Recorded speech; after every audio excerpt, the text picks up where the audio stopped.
Hey guys, just briefly before this episode gets started, there were some technical difficulties with my internet, so if you see any cuts, that's just me cutting around lag spikes and that sort of thing. So, yeah, that's all. Thank you for watching. Be sure to like and subscribe. Thanks. Hi guys, welcome back to a show that has yet to be titled because I don't have a good name for it. Uh, Today I'm joined by another special guest, Mr. Hoops, Alex. How you doing today, man? I'm doing good. How about you? I'm all right. I woke up 15 minutes before we hit the record button, and I have not had my coffee yet. So Oh, geez.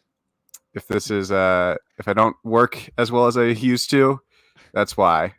So for those who don't know, Alex is a YouTuber and podcast host of two podcasts that I'm aware of. Maybe a secret, more third sinister thing. Not that I know of, unless someone is ripping my voice using AI and made some AI generated AlexHoops podcast that I don't know about. That would be crazy. I guess That technically if you include the Patreon podcast, but I haven't uploaded there in a while. Oh, I know. But As a patron, I'm aware. I know. You you I'm gotta slacking. you're slacking. No. The media pass with Matt Issa and the shoot around with Rudy St. Clair, Jacob, and Nick. Uh, Indeed. yeah. Notice that only the host gets a full name in that context. Yeah, Uh, technically Rudy is the only host yeah, and of we're just course. guests, but Yeah, it's his world and you're living in it. right. Exactly. So, you want to plug anything before we get going? No, I mean, check out the YouTube channel, check out the Media Pass, check out the shoot around, especially check out the Media Pass because we are close to getting monetized on the Media Pass channel. So Hell yeah. Yeah, money is nice. those will all be linked down below, like second, third, and fourth links, respectively, probably. Thank you. Thank you. So starting things off, you're a Thunder fan. I've talked to a Raptors fan. Now I'm talking to a Thunder fan. Are there any parallels? No. So, what's your origin story? What made you root for the Thunder, considering you are from not Oklahoma City?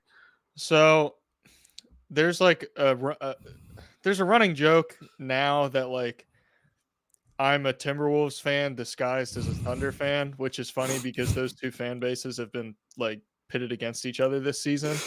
Yeah, And there's so much hatred between the two. And I'm just kind of in the middle, watching my two divorced parents duke it out. Um, but I'm a Thunder fan. I'm a Thunder fan first and foremost. Minnesota is my second favorite team. I will say Minnesota, I grew up watching Minnesota more because my dad was a Timberwolves fan, but my dad wasn't a huge NBA fan, especially in the post Kevin Garnett era. So growing up, pretty infrequently watched Timberwolves games. But then my mom's side of the family is from Oklahoma City, and okay. she grew up 25 minutes outside of Oklahoma City. So in 2009, as we all know, the Seattle Supersonics became the Oklahoma City Thunder. Um, and pretty much just by association, uh, she started rooting for the Thunder because all of her family was rooting for the Thunder. So I started rooting for the Thunder and watching Thunder games. It helped that they were exciting right off the bat because Yeah, Kevin Durant played in Seattle and yeah, then they drafted Russell Westbrook as the Seattle Supersonics and then they became OKC before he ever played a game in Seattle, I believe. yeah. Um, and yeah, pretty much the rest is history. I've you know been through it all as a Thunder fan. I've been there since the very beginning, I can say. Yeah, yeah, you have been there since the origin point. Hmm. Uh, so yeah, speaking of, what's it like coming into just having a franchise with Kevin Durant, one of the greatest scorers of all time, just on the roster? It's fun. It's Yeah, fun. yeah, Especially when listen, I still think Kevin Durant is a good guy. I don't think he's all the stuff with him leaving and whatnot. I'm not I don't think Kevin Durant is a bad person because he left the Thunder. Like, Right. that's ridiculous. I think anyone Yeah. who holds any sort of like personal vendetta towards Kevin Durant because he left Oklahoma City is ridiculous. Like, you Yeah. can have I have issues with how it all happened. I have issues with the team that he decided to go to. Um, and I ultimately we're all just upset that he didn't stay in OKC Yeah. because that would have been fun. But like having him there, it was so much fun. And also it was cool like going to Oklahoma because I would go and visit Oklahoma City because my mom's side of the family lives there. So we would go visit family all the time. And, we'd go and there was like he had his own restaurant there, and we'd go by and it'd be like, oh, that's Kevin Durant's restaurant. And like there'd just be like posters of him all over the city. And it was like, holy cow, I can't believe we have like one of the best players the NBA's seen in Yeah. decade. Like this dude's absolutely insane. And he's on the Thunder. Like, I can't believe like it's that LeBron meme where it's like smiling through it all. Can't believe this is my life. That's what it's like to be a fan of the Thunder during the Kevin Durant era. It was Yeah. beautiful. It was amazing. And Is then it there all like came to a screeching halt. it did. We'll get to that, but is there like a game that pops up into your mind of the first like, damn, I love this game because of this team moment? I the one I think about a lot is I believe it was against the Grizzlies, but it's like one of the most iconic like OG Thunder videos where like Serge Ibaka gets the block Hmm. and Kevin Durant and Westbrook get out and run on the fast break, and Kevin Durant throws it up to Westbrook and Westbrook throws it down, and like the whole arena. I don't think people realize, like, if you weren't watching at the time, how loud the Thunder Stadium was, but like you would Yeah. watch the games and you'd be like, you can't hear anything. Like, you can't hear the announcers because the fans are too loud right now. Like, Yeah. it was ridiculous. And I think about that clip all the time. It shows up every now and then. And yeah, that's just like that moment is imprinted in my brain. Poetry in motion. Yeah, exactly. Uh, so taking Russell Westbrook, was that a volatile experience at first? Like, did he have rookie struggles, or was he kind of good off the bat? I mean, with rookie guards like that, I think there's always going to be struggles, but it's like whether or not a team is willing to just like live with it. And I Yeah. think the Thunder did the right thing in that they were just willing to live with it. And it's not like he struggled. Like, I'm pretty sure his rookie stats, like, they weren't great, but they weren't the worst thing in the world. It's like, Yeah. yeah, this is a rookie. It's what you'd expect from a rookie Russell Westbrook, which Yeah. a volatile player as it is, but Yeah. it's like, you know what, it's Russell Westbrook. So I Yeah. mean, 15 points, 5 rebounds, 5 assists. It's like, that's pretty good. Pretty That good for sounds a about rookie. right. Yeah. He shot it horrible. He shot under 40% from the field, but it's like, you Yeah. don't get the Russell Westbrook that you ended up getting if you don't let Russell Westbrook do his thing his rookie year, I don't think. And he Yeah. played 82 games. Right. So Yeah. And then you guys got James Harden in what, 2010? Like the next year, right? I believe so. Yeah, Yeah. I believe 2010. So you have this big three. What are the years leading up to 2012 like? What's the experience of getting each piece and then slowly ascending? It's fine. um, I mean, I don't remember like super vividly Right. everything because I'm 20 I'm 25 years old. Yeah. So like during that time I would have been Like like 10. 13, 12, Yeah. 13 years old. Um so I mean, it was fun, but also like understanding the gravity of it all Mhm. was like I don't want to say I was still forming consciousness because like you're starting to reach like your teenage years Yeah. around that time. Like I was 11 or 12 the like 3 years leading up to that, but um it was fun. As Yeah. a 11, 12, 13-year old watching that, it was a blast. It's Yeah. some of the most fun I've ever had watching sports. Yeah. Um not counting some of the Minnesota Vikings stuff, but different pod. Different pod, same message, but not quite as optimistic. Yeah, a lot more depressing to be a Vikings fan than a Thunder fan. I've been lucky being a Thunder fan. Being a Vikings fan, not so much. We're both like that with our NFL teams. I'm a Dolphins fan, and then I'm a Nuggets fan.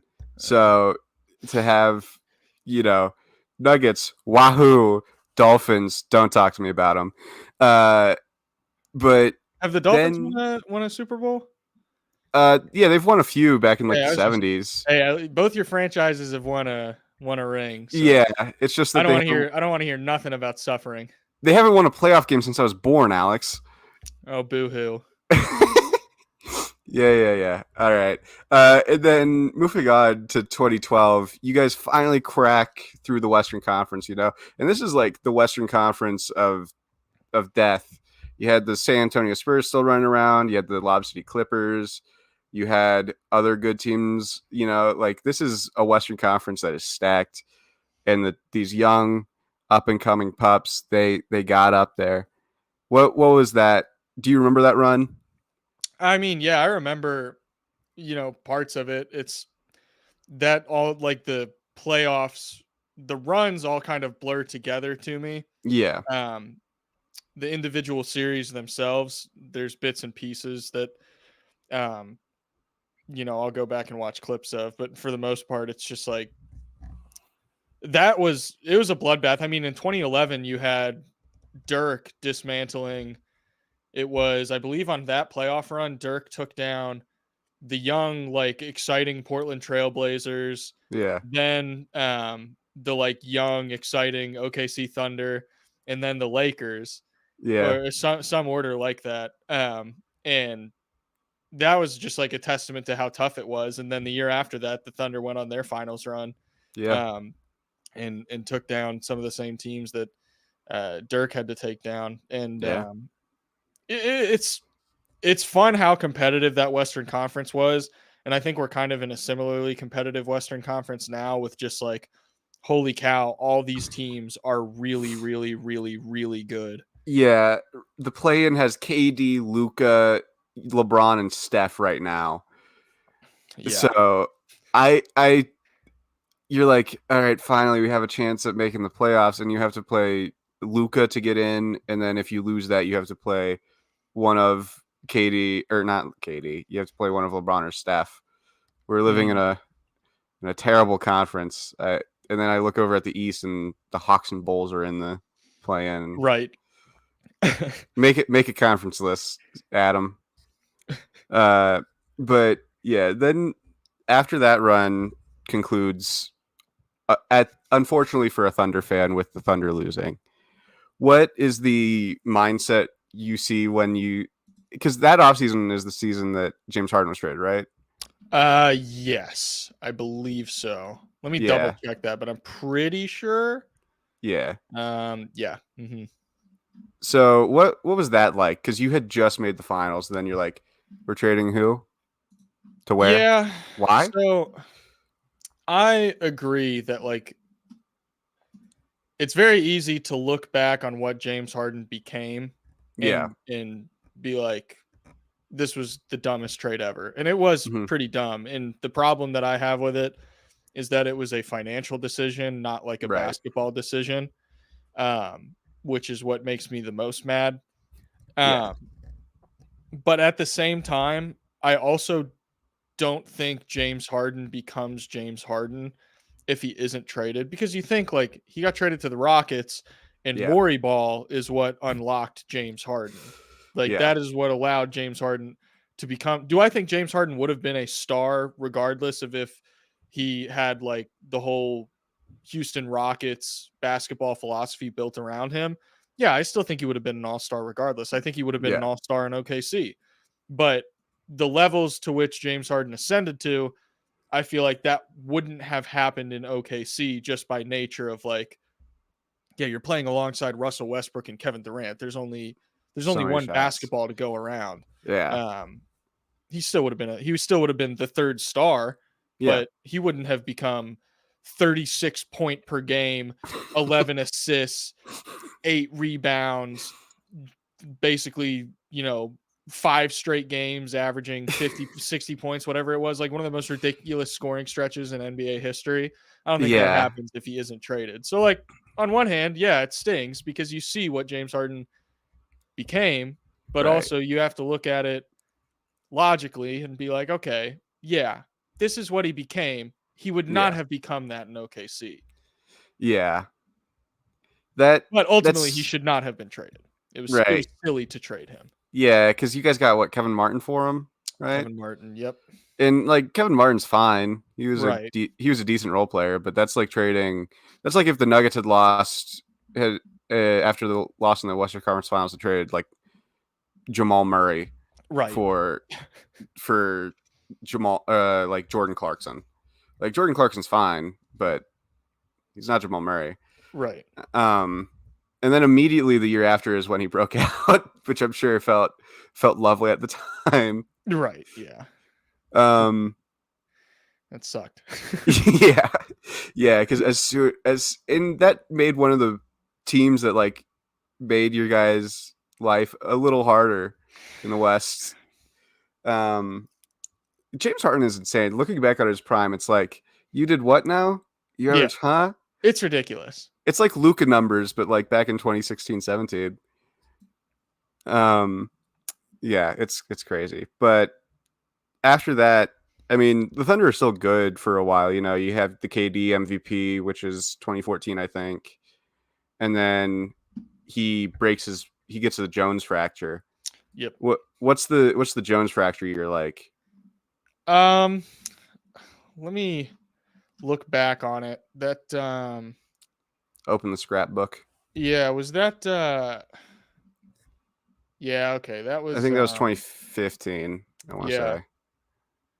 yeah. And this was the year after Russell Westbrook got hurt in the playoffs, I believe. I think so. Yeah, you know, one, the Western Conference, this was the year that the Warriors broke out, so it was kind of like it was like, we won 45 games. Mm-hmm. It could have been worse. We only had Kevin Durant for like 20 something games, 27, I think. Mm. But also it was like, okay, this is the Warriors breakout year, so it's kind Yeah. of like, oh no, we didn't like do it all this year. It's like, well, it's fine because the Warriors were going to be the Warriors anyways. It was like, how much were you going to be able to do against them? And then Yeah. we got the answer to that question the year after that. Yeah, speaking of, what's it like to blow a 3-1 lead in the playoffs in the Western Conference Finals? It's not fun. It's not fun. Yeah. It's very, very painful. It's very, very painful to have Klay Thompson do what he did to the franchise that I love dearly. But I mean, it was fun. Like, don't get me Yeah. wrong. Like, from just a basketball, because ultimately, like, yeah, I'm a Thunder fan, but I just love basketball at the end of the day. Mm-hmm. That's like first and foremost. But Yeah. it was, from that perspective, it was fun to watch the basketball being played. Right. Um, but like Kendrick Perkins being around, it's not what you want to see. Old No, man Nick Collison running around out there. Or I guess Kendrick Perkins he wasn't still around at that point. I don't think. I don't think so. Um, I think it was Steven Adams. yeah, Steven Adams, Campaign, I believe, was still Oh, on the roster at that yeah. time. Tank Um, Commander. Anthony Morrow, Oof. Randy Foy, Nuggets legend. Enos Freedom, Andre Roberson. Dion Waiters was fun. That was when Yeah. Dion Waiters was like, okay, we lost James Harden, but we got Dion Waiters. And Hey. everyone Yeah. was like, okay, this will work out. Serge Ibaka was still doing his thing, and like Yep. everyone was like, hey, he's still really dang good. Yeah. But then like Kyle Singler, Josh Hustis, Nazir Muhammad, just some Alexis some Ajinka. rough names. Yeah. But Yeah. I mean, we shouldn't have blown that lead. Yeah. Ultimately. Yeah. Looking back on that team is kind of crazy because that was the first playoffs I watched like super like I was locked into. I had watched basketball before that, but that was the year I was like, oh, I like basketball. And watching that series was just what is happening? Good lord, this is a team that is just inevitable. Yeah. And then immediately the next round, they blow a 3-1 lead of their own, and they are not inevitable. But it felt like they were just you couldn't do anything about them. You know, it Yeah. felt like it was their chip to lose, and they did lose it. Um, but it was to the best player that we've ever seen. So, I mean, Second you best. know, Yeah. yeah, you're right. Wemby is in the league now. You I can see the forgot. jersey I got in the background, so Yeah, you probably know where I yeah, stand on that whole thing. But I just had to yeah. get my quip Fair. in, you That's know? fair enough. Yeah, no, it'll be Wemby in 20 years anyway. Yeah, exactly. But after that happens, we all know what happens on the 4th of July. What The hardest road.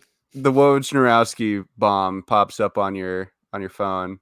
What's the first thought that pops into your mind? I was just mad, like, because the going back to what I said earlier about Yeah, how like you'd walk around downtown OKC and just see like everything is Kevin Durant. Like he's yeah, got his own restaurant there, posters everywhere. Everyone's wearing a Kevin Durant jersey. Just like everything is Kevin Durant. right. And like he talked about how much he loved OKC and how it was his home and like how much he embraced the city. And then he leaves and it's like were you like just lying to us the whole time? Like Yeah, it's like, it's like if your girlfriend cheats on you or something, it's just like, did I mean anything to you? yeah, Yeah, but I mean, ultimately, it just like felt bad because yeah, the idea of you're leaving to go join this team, you're going to get paid less to join this team. And we were so close to taking down arguably the greatest team of all time. And you like just don't want to run it back. Like from a yeah, competitive I'm a super competitive person. And just from like a competitive standpoint, I would want to run it. I want to get my get back. yeah, I don't want to go join the team that beat me. yeah. I've I played just pickup can't. with you. Yeah, that just doesn't click with me like that. I Yeah, can't. In my head, his decision didn't make sense, but ultimately it was his decision. But like yeah, OKC won 55 games that year when they blew the 3-1 lead. It's yeah, like they only won 8 fewer games, or not if you could have been like a 60 win team. You could have been yeah, a 63, 65 win team. It's not like that was out of the realm of possibility. yeah, You could have gotten there, and I think you could have probably beaten the Warriors next year, yeah. especially the Warriors if they didn't get Kevin Durant. Like Right. everyone thinks about that Warriors team, how good it was, but like they almost lost to the Thunder, and then they blew a 3-1 lead to the Cavs. Yeah, They were an amazing team. Don't get yeah, me wrong. But then they added Kevin Durant, and it was like, okay, they were beatable before. We saw instances of them being beatable. yeah. We saw chinks in But the armor. then they added Kevin Durant, and it was like, now no one, come on. No one's Yeah, winning now. yeah. Like the Rockets would have beat them without Kevin Durant, probably. You know, like there are teams that without KD, I could see the Warriors losing to, but with KD, we saw that the only thing that would stop them was, you know, the universe itself to step in with injuries, right? Right. Like because without KD's Achilles injury, Raptors maybe don't win that series. Without Clay tearing his ACL, maybe don't win that series. I mean, it's a game of ifs and ands or buts, but you know, if and or but. But yeah, once that happens, during that offseason, was there any like talks of trading for anyone or trading out like people and blowing it up? I mean, I remember there was stuff about like needing to upgrade the roster around like Russell Westbrook because then it Yeah, was like, okay, this is Westbrook's team. And I think like that was the off season that Victor Oladipo was brought in, Yeah, for which Surge. was which was a good trade. I thought Victor Yeah. Oladipo was a blast to have on the Thunder. Taj Gibson, I think, joined that year. Obviously, Yep. Sabonis was on the team, even though he wasn't. People don't realize Sabonis was not a center when he came into the NBA. Sabonis was a Mm-mm. wing. Yeah. Very, very weird development arc for him, but he was Yeah. literally treated as a spot up shooter in OKC, which was weird. That was always a Yeah. weird thing to do, but is what it is. Yeah. But yeah, that team, there was only so much that you could really do because Right. I believe Westbrook got his extension Mm-hmm. either that offseason or the offseason after. So it was Mm-hmm. like there's only so much that you were going to be able to do to upgrade the roster Right. because that was always going to be looming over your head at the end of the day. Yeah. And did trading Surge hurt? Because he had been there for a while too. I mean, from like a just like emotional attachment standpoint, yeah, but from like a team building standpoint, if I recall correctly, the writing was kind of on the wall with him Mm, of like, okay. yeah, you're not old, but you're getting older. You're not getting Yeah. any younger. I think the injury stuff started to pop up a little bit. Right. Um, yeah, in 2015 he played 64 games. In 2012 he played 66 games. So he was Yeah. missing time here and there, but it wasn't like crazy. But I think OKC definitely got ahead of the curve with like the injury stuff. Yeah. That being said, probably could have kept him, Yeah. but I think the idea was more you need to surround Russell Westbrook with like more players. So turning Serge Yeah. Ibaka into Into like a two. second star of like Victor Oladipo and then like a supporting guy, Yeah. um, just kind of made sense. Yeah. Because I think that was a good trade, especially like we'll get to it after. But the MVP year, Russ, what was that whole year like? Because as someone who has seen an MVP on my team on not the most winning situation, it can be both fun and a little like, damn, really, we're kind of wasting this year. It was nothing but fun. Yeah. That is like the most enjoyable. Well, I mean, not most enjoyable, but just like some of the most fun I've ever had watching basketball. Just because like Yeah. there were no expectations on Russell Westbrook. It was go out there, put up a 30-point triple double, Yep. have fun. However many wins we get, sounds good. Win, lose, or draw, We're good have with it. fun. Yeah. Yeah. And like I, it's not even just that Westbrook was good enough to drag OKC to the 6th seed. yeah. They won 47 games. It's not like they were a 6th seed winning like 43 Yeah. games. Like they won 47 games. They 3 more wins, they're a 50-win team, and everyone's talking about this team a lot differently. But like Yeah. let's go through this roster real quick and name the players that Oh, he was working it's with. rough. Victor Oladipo, good player. Not going to diss Yeah. VO. Yeah. Andre Roberson, Taj Gibson, Ursan Ilyasova, Doug McDermott, Jeremy Grant. Jeremy Grant, don't get me wrong, this was when Jeremy Grant was like awesome. I loved Yeah. Jeremy Grant, and I kind of Yeah. wish he would have stayed, but different discussion, different pod. Right. Anthony Morrow still, Josh Eustace still. Um, Actually, Josh Eustace only played 2 games that year, but besides the point. Alex Abrinas, which Alex Abrinas was kind of fun. He gets a bad Yeah. rap, but like literally all he was doing was shooting threes. Right. Samaj Kristen, uh, Joffrey Laverne. Oh God! As a Nuggets fan, I remember Joffrey Laverne. There were people in Denver who were like, "We have these 3 great foreign bigs," and it's like, it's the meme of like the dragon heads with one who's just like, and it's like Nurkic, Jokic, and Laverne, and I'm like, Joffrey Laverne. Like even as like a 13-year-old at the time, I was like, Joffrey Laverne. That's who the next great French big is. That's who we're Okay. like hitching our horse to. Seriously, like Yeah. goodness gracious. Um, but I mean, it was nice just not having to worry about like what the outcome was.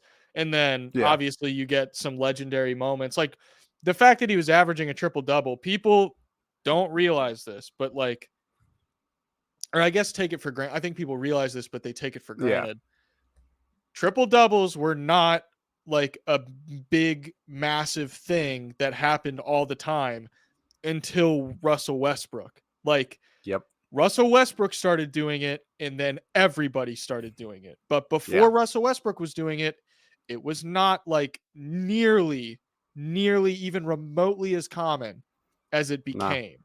Like, that's why the only person to do it since Oscar Robertson was Russell Westbrook, Yeah. because it's not easy to do. Like, if it was easy, Right. everyone would do it. And then after Russell Westbrook did it, everyone was like, oh, okay, we can like run offenses through like literally just one player, and he's going to rack Yeah. up, and like we're going to design the rebounding scheme to revolve around Russell Westbrook, and like Right. bam, he's going to get a ton of triple doubles, and also you're going to win 47 games with a pretty crummy roster. Yeah. Um, and that's the other thing. It's like, it's not just about like the triple doubles, like, ooh, triple doubles are cool because stats. It's like, no, Yeah. the triple doubles are cool because they directly resulted in wins. Like, Right. it wasn't a situation of like, okay, we're gonna lose, but Russell Westbrook still needs to get his triple double. It's like, no, Yeah. the reason Russell Westbrook is getting triple doubles is because he's like helping his team win. It's not Yeah. he's getting Y- triple doubles and it just so happens they win this many games. It's like, no, they're winning games because he's getting the triple doubles. Like, Right. chances are, if you're getting 10 assists in a night, it means your team shot well. And if your Yeah. team shot well, it means you were creating good looks for them. Yeah. And as someone who was victimized by Russell Westbrook that season, Oh, yeah. he was a I special wasn't going to player. bring it up, but that No, game was no, a that's game's beautiful, beautiful game. that game sticks in my head. It was to knock us out of the playoffs because Mm-hmm. that season was the first year where I was like, oh, the Nuggets could do something for the first time since the 2013 year, where they absolutely did nothing in the playoffs, but for some reason they won 57 games, inexplicably won 57 games. And then they were the Warriors welcoming party. That was a dark time. Those between years, but then I was like, oh shit, Jokic, Gary Harris, we could do something here. And then no, Yeah. 30-foot bomb from Russell Westbrook of all players. Yep. And just for those who maybe don't know how legendary that game was, Russell Westbrook in this game, OKC won by 1 point. Mm-hmm. OKC or Russell Westbrook hits a, like you said, 30-foot bomb game winner. Yeah, Uh, at the buzzer. not only that, his final stat line: 50 points, Yep. 16 rebounds, 10 assists. He shot 17 of 32 from the field and 5 of 12 from 3 and 11 of 11 from the free throw line. Like, that's the best game of Russell Westbrook's career. Yeah, it was one of It's the best game of his career. yeah, it was one of the most like fuck you, I'm taking over this game performances I've ever seen up until this point, let alone at that point. Like at that point I was like, is this what watching Michael Jordan was like? Is I this what remember saying some crazy stuff to my friends when I was watching that season. I was just Yeah. like, this is Michael Jordan. This guy's better than Michael Jordan. And it's like, I didn't know as much as I know about basketball Right. now, but I was like, this is a top 5 player of all time. I was saying stuff like that, like unironically with full Yeah. conviction, because I Yeah. just like, Russell Westbrook converted me. I was a believer. Yeah. Listen, man, when you have no expectations and it's just a fun season. I did the same thing with Jokic during his second MVP because there was no expectations of that season once we realized Jamal Murray wasn't coming back. So I was like, you know what? No, just have fun. Watch the best player in the world be the best player in the world. And Russ that season probably was the best player in the world, or at least like one of 2, 3, you know? Yeah, you could definitely make like whatever argument you want Yeah. about how good he was, because like he was just that good. Yeah. Like, yeah, that was an insane season to watch. Such a fun highlight reel to look back on, too. Oh yeah. Oh I yeah. always skip over the 56-point game, but Right. other than that, you know, super fun to watch. But you do get to the playoffs, and did you have any expectations of potentially winning a series, or No, were you no. like, okay, I think I'll be honest. yeah, I don't know how anyone could have like deluded themselves into thinking that OKC had a shot at winning a series. Um, copium is a it powerful drug. Yeah, definitely. It's just it was like, come on. Like I listed the names off already, but Yeah, yeah, Houston was so much better of a team, right. just like top to bottom, and that was the year that they almost beat the Warriors that year, right? Yep, yeah, Um, so it was fun. Like Russell Westbrook in that series averaged 37 points, 12 rebounds, 11 assists. he did really good. Yeah, it was fun to watch, but Yeah, also like he shot pretty terrible and yeah, no one else really played good. And the team yeah, kind of that's where everyone was like, yeah, he deserved MVP because this team stinks. Like this team's yeah, really, really, really, really bad. yeah, and like I, you say how you don't know how anyone diluted them. I went on record to say that I thought the Nuggets were going to beat the Warriors in 2022. I Okay, said it's I thought you were gonna say in like back in like way no, earlier than that. I was no, like, but that was the year that Jokic had a second MVP and we didn't have Murray or MPJ. right, I was yeah. like, no, Nuggets are going to win Lofty in six. expectations. Yeah, it was my first year as a beat reporter, and I was like, no, Nuggets are going to win in six. Yeah. They did not win in six. We had Austin Rivers, Facu Campazzo, and Monte Morris as our like three best guards. That's a Yeah. tough sell. Oh yeah. No. Looking back, I'm like, what was I thinking? But you go into the off season and you're like, fun team, and then you trade for Paul George. You trade what you traded for Serge. You got for Serge Ibaka basically for Paul George. What was the reaction to that, Woj Bomb? I was thrilled. I was absolutely thrilled Yeah. because like didn't really give up a whole lot to get Yeah. Paul George. And it came out of nowhere too, from what I Yeah. remember. Oh yeah. Super super out of the blue. Yeah. And it was I mean, I was excited about that and then that season it was like, "Oh, okay, see like considering the hand that they were dealt, Yeah. this has turned out pretty decent. Like we got Paul George. Paul George his first year was fine. Yep. That was also like the Carmelo Anthony growing pains years where we had him, which He says he got to come off the bench. this year's honestly a little bit of a dark year because we only Yeah. won one more game than we did Mm. the Russell Westbrook MVP season. Yeah. I think if we just cut the year of Carmelo Anthony out, if like Right. instead of trading for him, we just get Paul George, Mm-hmm. or we either trained or signed. I honestly can't remember. But like we still had Jeremy Grant, and if we don't have Carmelo Anthony, maybe we were able to keep Jeremy Grant. But Yeah. like Raymond Felton was playing 17 minutes a night. Patrick Patterson was playing 15 minutes a night. Alex Abrinas was playing 15 minutes a night. Josh Eustace was playing 15 minutes a night. Josh Eustace was. Oh yeah, Josh Oh, Eustace was still jeez. floating around out there. Corey Brewer was playing 29 minutes a night. I respect Uh, Corey Brewer. don't get me wrong, legend, but not what you want. You're And that telling was me the in year. 17-18 you don't want Corey Brewer playing 29 minutes a night for your potential contender? I know that might be a hot take, but personally, I'm going to say no. He only played 18 games though, because I think we traded for him at the end of Yeah. the season. But yeah, this year was just a wasted year, really. And Yeah. then obviously you have. I hate talking about this freaking playoff series, but that's where like just the most frustrating series as a Thunder fan that I've ever watched unfolds, where I watch Damian Lillard and freaking everyone just go to town on my team. Yep. Yep. What was the reaction to the shot? Not fun. I had this. I Yeah. had to get off Twitter for a while Yeah. because this was before I was like a content creator. Yeah. So I was just kind of like only Thunder all the time, Yeah. and seeing all the memes and stuff, I was getting like actually like real upset. I don't get Yeah. like, aside from the Vikings, I don't get like real upset about sports anymore Yeah. because like it's not that serious, Yeah. except for the Minnesota Vikings. Because the Minnesota Vikings are the Minnesota Vikings, and the Uh, Minnesota Vikings will always find a way to make you upset. well, also, so I kind of talked about it earlier at the beginning of the episode. Yeah. I was a Thunder fan, like kind of just by proxy, and Yeah. when they became a franchise.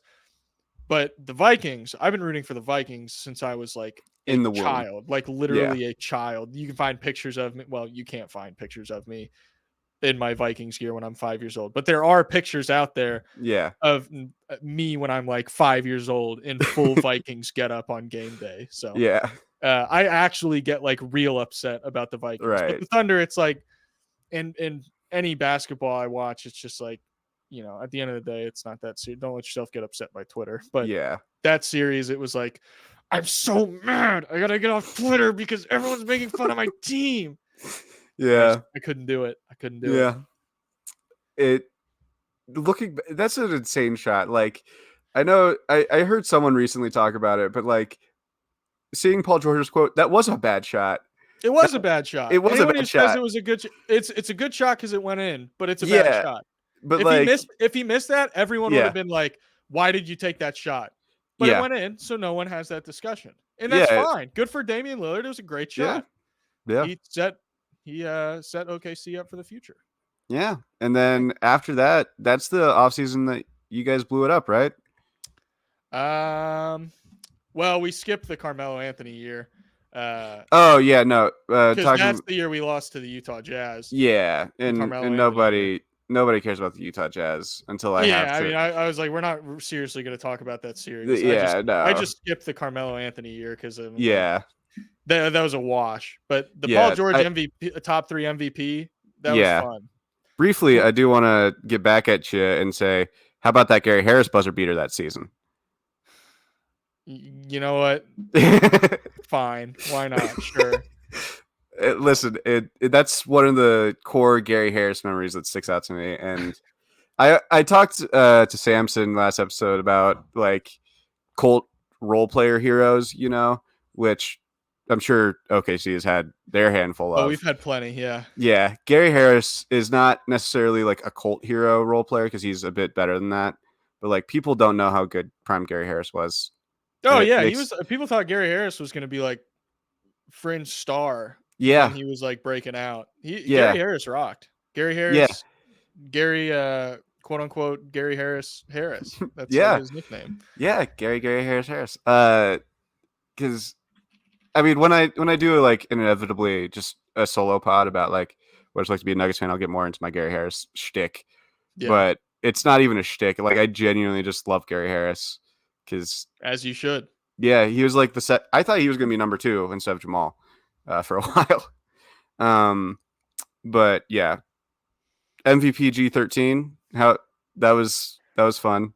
It was a blast. I mean, it was cool watching Westbrook just be like, yeah, you can just do your thing, and I'm just going to set you up and let you run the team. Yeah. And it was fun. It was fun. That team was fun. I have few complaints about that regular season. Just it was a good time.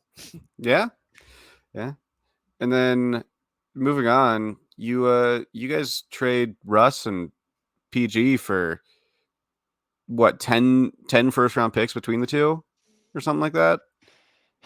Yeah. So I was already like traumatized from the Kevin Durant stuff. Yeah. And then I remember getting the notification that Paul George requested out, and Presti was like, all right, fine.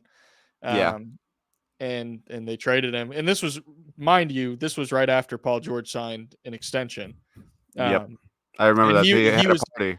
He was literally like, during the party, he was like, OKC is my home. I love it here. Yeah. And I believe he meant that. I believe he like was serious. Mm-hmm. I'm not saying he was like lying or anything, but it still stung. And, it was just like, you have the prior history of the Kevin Durant stuff. And it's like, why do they keep hurting me? Like, why are they doing this to me? Why don't they want me? But it's like, whatever. set us again. It's one of those things where it's just like you set us up for the future. Thank you, Dame, for making that shot because Yeah. look where we're at now. Yeah, you got Shea and 7 first round picks, I want to say, for PG, and then I think you got 3 or 4 picks for Russ. I forget exactly. Something like that. Yeah. Yeah. You guys still have like 17 first round picks over the next 4 years or 5 years or something like that. Mm-hmm. Like, you guys literally have to consolidate because you can't have that many players on a roster. Oh, yeah. I mean, I think ultimately what's going to end up happening is not necessarily this draft, but maybe Yeah. this draft, but probably like future drafts. I think those picks will probably be used to move up in a Yeah. draft. It's probably not this draft, just because I know this draft class is a little bit more Isn't great. iffy. But if in the Yeah. future, I could definitely see those draft picks instead of being used for Yeah. like a star, more so just being used to draft like, oh, we can get a top 5 pick instead of like a 14th overall pick. Why Yeah. not get the top 5 pick? Yeah. Briefly before talking about the full reset, you want to talk about the Dennis Schroeder small forward year? That was fun. That was a Yeah. blast. That Yeah. year was that because again, it was one of those things. Everyone's Yeah. like, they're gonna win 7 games this year. Yeah. This team sucks. It was like Chris Paul's washed. Shea Gilgeous-Alexander's 5 years old. Dennis Schroeder is playing small forward. This team stinks. Yeah. And then they had like the highest net rating 3-man lineup in the Yeah. NBA that year was Chris Paul, Shea Gilgeous-Alexander, and Dennis Schroeder. Yeah. And it was a freaking blast. And It that's was. also the year we got Lou Dort. Lou Dort. And that's when he broke out. And listen, I've had my issues with Lou Dort over the years, just in terms of like, gosh, he cannot make a layup to save his life sometimes, and it drives me nuts. But yeah. ultimately, I love Lou Dort. He's been Yeah. great this year. I don't have a ton of complaints with Lou Dort. But that was the year where it's like, I don't care if Lou Dort's not making his layups. He's clamping up James Harden in the playoffs. Yeah. And that was also the COVID year. So it was like, Yeah. whatever. But it was fun. It was a good time. Yeah. And it was nice how like a lot of fans have to go through extended periods of time where their team is just abysmal and there's no light at the end of the tunnel. And Yep. what I've always appreciated about OKC is OKC has always had intention behind what they do. Even the Carmelo Anthony experiment, even though it didn't work, there was intention behind it. Yeah. The year when Carmelo Anthony was gone and it was just Paul George and Westbrook, even though it didn't work out, there was intention behind it. Yeah. Then trading Westbrook and Paul George, we were meant to be bad, but there was intention behind it. It was like, okay, we have all these draft picks. We're going to eventually give the keys over to Shea, but we're just going to see how this season plays out. Season plays out. OKC loses in the first round. Whatever. That's fine. Even after that season, everyone went into the next season being like, okay, we're going to suck, but we're going to suck for 2 years, where there are other franchises that I'm not going to name that have sucked for like 5 years, 6 years. They've sucked for a long time and have had to just like suffer not knowing what the direction was for their team. But OKC, there's always been a direction. It's like, okay, we're going to be really bad. We're not going to be the worst team in the NBA. Yeah. And I want to point that out, that even though everyone complained about OKC tanking and everyone complained about how they're a disgrace to the NBA, they never had the worst record in the NBA, despite everyone complaining about this is an abomination to basketball. Yeah. You want to talk about abominations to basketball? Look at the other teams that were below them in the standings. Shout out to Detroit and shout out to the Wizards this year. So, OKC was bad. Yeah, they knew they were going to be bad, but they developed their players because look at where they're at now. And they were bad for 2 years. Yeah. That's it. That's and it. if you look at the second year of the tank, even though they were bad and lost a lot of games, if you actually watched that season, like I did because I'm a Thunder fan, they were in a lot of close games. Right. The teams were coming in to OKC expecting an easy, scheduled W, and that was a trap game for a lot of teams. I'll tell you what. And they did not leave there unscathed. Yeah. Because they were going to overtime, double overtime. They were going down to the wire, having to play the foul game, trying to come back against OKC because they were dogs that year, and they were fighting to win games, even though they lost. It's Yeah. like, okay, we're losing a ton of games, but we're losing a ton of games by like 2, 3, 4 points. Yeah. I mean, if you're a rebuilding team, that's building culture. That's Yeah. building a winner's mentality. And that's the difference between what Yeah. OKC did and what a lot of teams do is there's no intention behind it. It's just we're going to lose a ton of games so we can get a high draft pick. Okay, but what are you instilling in your players? What are you developing Yeah. within them as far as a competitive mentality and building a winning culture, even if you're losing games? Mark Daignault talked about that in the past, and he talks about it now. It's like when we were going Right. through all of that, how do you build a winner's mentality? How do you build a winning culture when you're not winning games? And if you go back and watch those 2 years when OKC was tanking, that's how you build a winning culture without winning games. Right. Yeah. And now you guys are very competitive. Currently, our teams are duking it out for the 1 seed, Yep. and duking it out for the MVP award. Because SGA has had a hell of a season. Nothing but respect for him. People will say that he stat pads. People will say that he foul baits. But we've all heard this about Thunder guards before. And no, he doesn't. He just drives way fucking more than anybody in the league. He just happens to I think his drive rate is literally like near double most guards, and also uh, just enjoy basketball, man. Because Shea, Chet, J Dub is so much fun. J Dub is so much fun. And then your Absolutely. Colt Yeah. role player crush right now, Aaron Wiggins. Yep. You know it. I this team is fun, but like I'm probably way more Yeah, critical of this team than most Thunder fans are. Okay, perfect. yeah, Um, no, I was just saying. I think that I'm probably a little bit more critical of the Thunder than a lot of just like strictly Thunder fans are, yeah, and that's probably just like a byproduct of how I watch basketball anyways. Like I'm always yeah, looking for like areas that can actually be improved and like how can you yeah, win on the margins? Like what are the best lineups that you need to set? Who needs to stop getting minutes, et cetera, et cetera, et cetera. yeah. But even though I'm like as critical as I am, it's Right. still been a blast to watch them this year. Yeah. And I don't think I'm personally not in the Shea MVP camp. That may be like crazy for me to say, but I just think that other guys are probably going to win it. I think Jokic is probably going to win it. Um, There we go. but if Shea gets second place, awesome. Yeah. I came into this year saying he might be a top 3 MVP candidate, even if I don't think he's going to win. Yeah. Um, but J Dub has been probably the most pleasant surprise, just because like Right. I knew after watching his rookie season, I'm like, this guy's gonna be good. He's gonna be a Yeah. very, very high end role player. Maybe there's some like fringe all-star juice there. And now I'm like, this guy's gonna be an all-star, and there's Yeah. maybe some fringe all NBA juice there at some point. Yeah. Um, He's do I think he's a top 20 player this year? No. I think that's a little bit of a hot take, but the fact that people are saying that, it's like awesome. I'm happy. yeah. People whose basketball opinions I really, really respect are saying J Dub top 20. I'm like, Shout out Jackson Frank. yeah, exactly. I'm like, Yeah. I saw that tweet and everyone was getting mad about it, and I'm like, all right, cool. Yeah. There's I'm happy to something see to this. Yeah.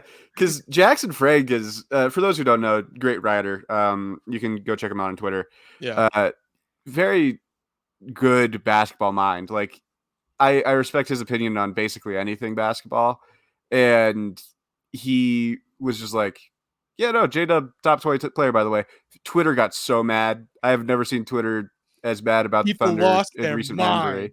Yeah, lost it. I was like, why are people getting so mad about this? I don't agree with the take either. I think he's probably more of a top 40, top 50 player. But even Right. in today's league, that is still an incredible mark to hit as a second year player. Yeah. That is without that expectation, by the way, because there are players who have that expectation. J Dub was not one of those players. He was drafted, I think, 15th overall or 12th overall, something like that. 13th, 13th, I Yeah, believe.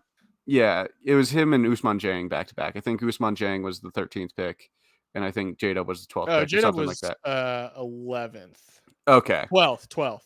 Yeah. So, I mean, drafted with some expectation, yeah, but not like this good in his second year expectation. J Dub is so much fun. J Dub is so much fun to watch. He's incredibly efficient. He is a good defender. He is, the perfect number two to Shea at the moment. And then you also have Chet. So Yep. in a way, you guys have found your way back to having a Russ. I'm not going to say a KD. I'm not going to say a Harden. I don't want to put those expectations on these players, but Right. a Different. young big Yeah. three. A variation of a big three. Yeah. A young big three. Yeah. One thing that I want to say, and I got to do the media pass at 11:30. So, Yeah. um, I'm but planning on wrapping up. one thing I will say about Chet that's been really cool Yeah. is I've been watching Chet since he was in middle school, and like those highlight reels were coming out of him when he was Yeah. in middle school. And the whole time I've been like, and he's a Minnesota guy too. Mm. He played at Minnehaha Academy, Yeah. and it's been cool being able to watch literally his entire career up through like up till now. And like Yeah. when OKC got the pick, it was like, oh my gosh, we're we're gonna get Chet Holmgren. Like Yeah. I've been watching this dude forever, and we're gonna get Chet Holmgren's gonna be on my favorite basketball team. I can't Yeah. believe it. Yeah. And I was so excited, and now he's like as good as he is. Yeah. And it's like, yeah, this is awesome. I'm so Yeah. happy. And it's gonna Yeah. come to a screeching halt at some point. Man, to just have fun, man. I know. Let yourself live a little. I know. Yeah, so that brings us up to modern day, and at just under an hour mark, uh, we have now heard the story of another franchise and someone who, by the time I make this into like the mini doc I'm planning on, the Thunder might have changed their tune a little bit to even better, or I assume not worse, because you're not really going Hopefully. into, yeah, you're not really going into the playoffs with like, if we don't win the finals, it's a disappointment Right. mentality. I assume, at least. I mean, maybe some people are, but I assume the average fan is not clamoring for the finals this No, season. it'd be nice, but like I think Yeah. most people are like, yeah, we could get knocked out in the first round. We could get knocked out Yeah. in the second round. We may not even sniff the conference finals. It's like whatever happens, happens. It is what it Yeah. is. This team needs some experience, and that's been my whole thing is like they don't have Yeah. playoff experience. Having any expectations on a team without they have some playoff experience. It's very Yeah. variable. It's like Uh, Shea, and I think yeah. that's about it. Shea, Dort. Oh Um, yeah, Lou. I I think have Gordon Hayward technically has playoff experience. Yeah. The what's funny is the only non-Nuggets jersey I own is a Lou Dort jersey from I think the bubble year, like the city jersey, the racing Yep. one. Yep. I recorded a podcast with Connor back then, and he hyped me so much up on the Thunder that I was like, I'm gonna go get a Lou Dort jersey. There So you the go. only other NBA team I own a jersey for is the Thunder, and it's a Lou Dort jersey. I love it. I should have worn that. I should have worn that for the pod. Yeah. But yeah. All right. Before we roll out, anything you want to plug at the end? I know you plug stuff at the start, but Check out my YouTube channel and yep, check out the media pass and the shoot around. yep. There's plenty of places to find me if you want more Alex hoops. All of the Alex hoops. There's a reason it's not Alex Hoop. It's Alex Right. Hoops. Exactly. There's plenty of it. There's so much Alex out there if you want to find Alex. And I can say personally, one of my favorite content creators on the platform, because he actually teaches you things. Thank you. I try my best. Yeah, he does great film breakdown stuff, and also the media pass is great. You guys should listen to the media pass. Maybe you can beat me to being the first comment on a recent Ooh, episode. yeah. Yeah, Yeah, you got some competition. yeah. All 20 viewers who have made it this far. All right. Thank you for having me. This was fun. Yeah, happy to. Yeah, I hope to make this into what I hope it to be, but if not, hey, 30 fun podcast episodes. There you go. Sounds fun to me. All right. Thank you guys for listening. Remember to like, subscribe, all that shindig. See you later.